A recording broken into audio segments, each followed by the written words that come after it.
You are now tuned into the truth frequency. Your protection from deception.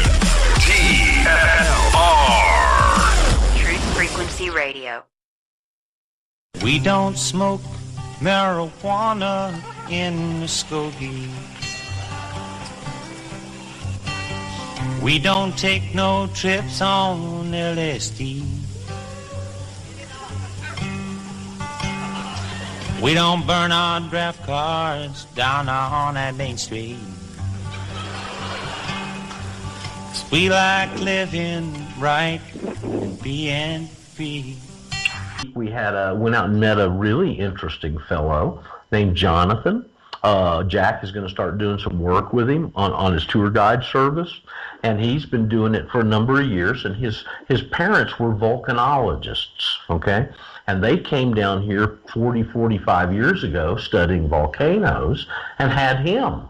And so he's really born and raised and grown up down here. And we were out at his house to talk about this business potential arrangement. And man, it is just beautiful. You guys, I wish I could describe in words this old 42-year piece of property with his dad and his home. He's married to a local gal, and the fauna and the flora and the orchids everywhere, and the view of these mountains everywhere, and the birds coming around and singing. And I mean, it's really pleasant. Okay, I liked it. Very impressive. Very impressive. That's rather intriguing, Roger. I was listening to a BP Earthwatch video this morning that had some suggestions that the close proximity of the planet Jupiter to the sun was causing its polar shifts and reorientations on 11,000 approximately 13,000 year cycle, and that is in effect giving us lots of coronal mass ejections and other electromagnetic forces being levied upon the Earth, which is causing, because we're at perihelion, the closest in the 26,500-year Baktun cycle from the Mayan calendar, positioning of the Earth to the Sun in its elliptical or ellipsoidal orbit. We're the closest. Is that what's going on? We're the closest to the Sun in this 26,500-year-old elliptical orbit? A Mayan calculation? Was this a Mayan calculation? Correct.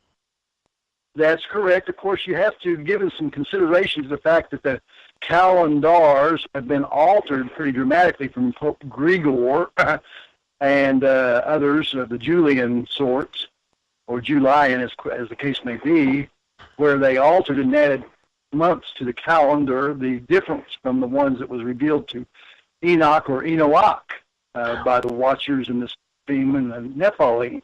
Well, we were over there. Go ahead. We'll finish up.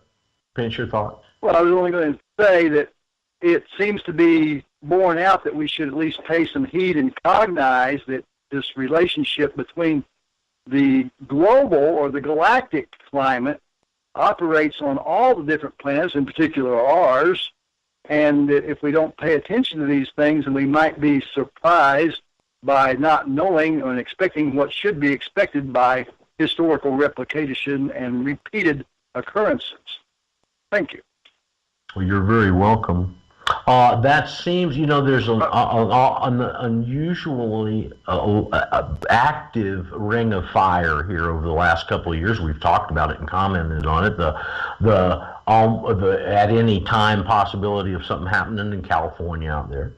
But all of the things that have happened here in Ecuador, especially since last spring, well, what I was going to say is we were out there talking to this guy Jonathan the other day, and he was talking about his father was going out that night with the, I don't remember the identifying letters, but it's the Ecuadorian Volcanic Society, and that he founded 40-something years ago, and they were going out to look at this volcano they're very concerned about that hadn't erupted here in 400 years. It's fairly close to the Quito area.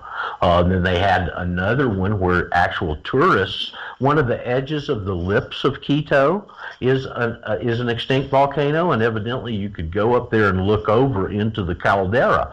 And it went off and started acting up last year, and it's right there where Quito is, and they freaked freaked out. So there's a lot of unusual activity and earthquakes and all that stuff at specific rim. Could it have a bearing, be caused more or exacerbated by, Chris, the fact that the Earth's gravity could be affected in the closest part of that elliptical orbit? Was my question.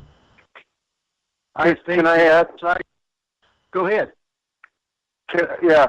Well, since you're talking in geography, one thing that always bothered me, and I used to talk about it when I was young, you get told to shut up so many times, you just quit talking about it. But all this stuff about the Earth rotating around the sun and all that stuff, all you have to do is go out every night and look up and see Polaris. And if the Earth was rotating around the sun, the Polaris wouldn't be in the same spot every night, night after night. So I don't know what the problem is. I don't know. I'm going to have to get on my smartphone app that has all those constellations up there and find Polaris to know what you're talking about, Brent. Have y'all seen those little programs, those apps for your cell phone that do the constellations and all that stuff? If you haven't, that is a really cool little add-on, and you can do it night or day. But there's two, I think, that I saw, but one of them I like better than the other one. I don't remember what the name of it is. But you can sit there and it'll show you. You can put it on a particular planet, a star, and it'll tell you what the star is or what the planet is. And you can even look down and see what the constellations all the way through the other side of the Earth are at the same time. It's pretty cool. If you look through Constellation or whatever apps in App Store, and you can find those if that interests you. We're about to hit a break here, guys, and so we'll gather our thoughts and look and see what's happened in the last 30 minutes in the world changing rapidly here, and get right back and talk about it. Right on cue. Yeah, we'll let Bonnie talk to you here.